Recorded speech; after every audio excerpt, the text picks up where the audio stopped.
연말을 맞아서 네네. 세금 정산하시는 분들 많을 텐데요. 맞아. 주식에도 세금이 존재합니다. 특히 단기 투자하시는 분들은 이제 자주 사고 팔면서 발생하는 수수료 때문에 부담을 느끼는 분들이 많죠. 어떻습니까, 홍 소장님? 맞습니다. 이게 매수 매도를 하잖아요. 매수를 할 때는 세금이 부과가 되지 않는데 매도를 할 때는 세금이 부과가 돼요.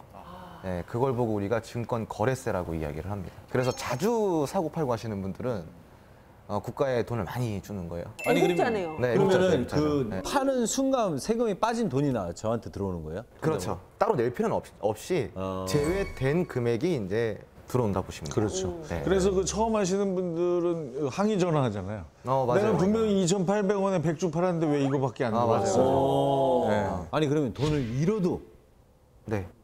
따도 따도 죄송합니다. 뭐예요 지금?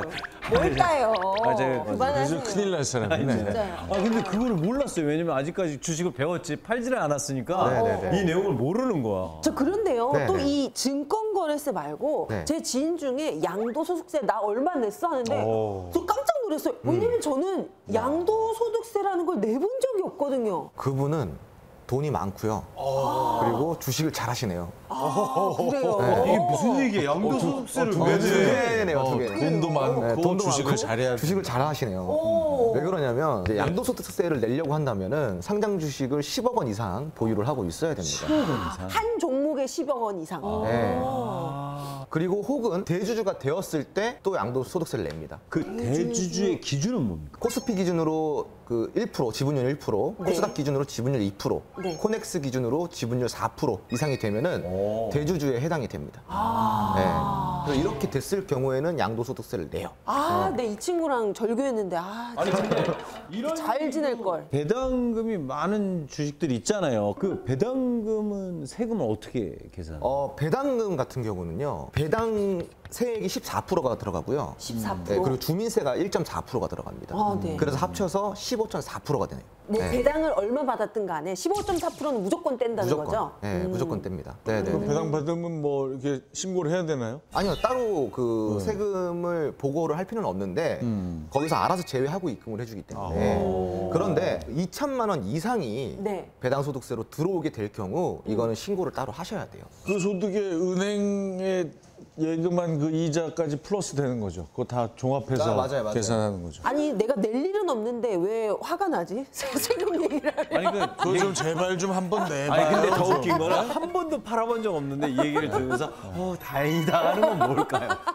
한마디로 쉽게 생각하면 좋아요. 소득이 발생된 곳엔 세금이 따른다. 그런데 이제 좀 억울한 경우는 생길 수 있죠. 네, 뭐예요, 뭐? 예를 들어서 우리가 한 2년 동안 시장이 좋아서 수익을 쫙 냈어요. 그래서 거기에 대한 세금은 세금대로 기분 좋게 냈어. 냈어. 그런데 그 이후에 2년 동안 투자가 잘 안 됐어. 그래서 원금도 손실 보고 다 막 계좌가 안 좋아졌어요.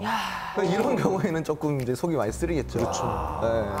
진짜 우리 확실히 이렇게 돈 세금 얘기하다 보니까 대화가 이렇게 좀 활기를 띠는 것 같은데 요즘 미국 주식도 많이 하시잖아요. 네네네. 이 미국 주식 세금 체계도 어때요? 동일한가요? 미국 주식 같은 경우는 250만 원을 기준으로 하시면 돼요. 왜 250만 이렇게 원. 확 낮대? 250만 원 미만은 비과세이고요. 네. 250만 원 이상의 소득은 22% 정도 양도소득세가 발생이 됩니다. 몇 프로요? 22%. 수익을 1,000만 원 냈어요. 그러면 250만 원을 제외하면 얼마가 남아요? 750. 750에 22%를 내시면 되는 거예요. 그렇군요. 네. 또 아래 뱉은 거예요? 또 안 팔 거죠. 또 안 팔 거죠. 이렇게 되면 영원히 갖고 있는 거죠. 이게 100억이 되든 1,000억이 되든 갖고 있어야지 그냥. 세금 내기 싫어서. 세금 내기지. 세금을 너무 싫어해. 아니 그게 세금 왜냐면 내는 거. 어르신들이나 저 옛날 사람들은 세금 낸다는 걸 조금 아깝게 생각하시는 분들이 있거든요. 그쵸, 왜냐면 그쵸. 내가 힘들게 고생을 하고 내가 매일 이렇게 투자한 건데 아니 이걸 팔면은 세금을 20몇 프로를 가져가면 내가 남는 게 뭐 있어 이런 분들이 계시거든요. 할아버지 지금 미국 계좌 250만 원밖에 없어요. 그냥 파세요. 안 낼 거야. 안 낼 거야. 그렇다면 미국의 양도소득세는 22%. 네. 그럼 이것도 5월에 세금 신고를 해야 되는 네, 거죠? 해야 됩니다. 미국도? 네. 미국 배당소득세는 또 어때요? 미국 배당소득세 같은 경우는 15%. 15%? 15%. 네. 마찬가지로 2천만 원 이상의 배당 수익이 생기면 신고를 하시면 됩니다. 우리 소원해요 빨리. 뭐라고? 꼭 세금 한번 내기로 우리 열심히 해서 어. 파이팅! 화이팅! 전 세금 내고 싶어요. 저희 죄송한데 세무서 홍보대사세요? 네. 아니 정말 그렇게 내고 싶으시면 그냥 국가에 기부하셔도 돼요. 아이, 그건 싫고. 내가 벌어서 내고 싶지. 지금 휴대폰에서 카카오톡 열고 오른쪽 상단의 돋보기를 클릭하세요. 검색창에 주식이머니 입력하시면 채널 목록에 주식이머니가 보입니다. 클릭 후에 오른쪽 상단 노란색 버튼을 눌러주십시오. 팝업창에서 채널 추가 클릭하면 주식이머니 친구 추가 완료입니다.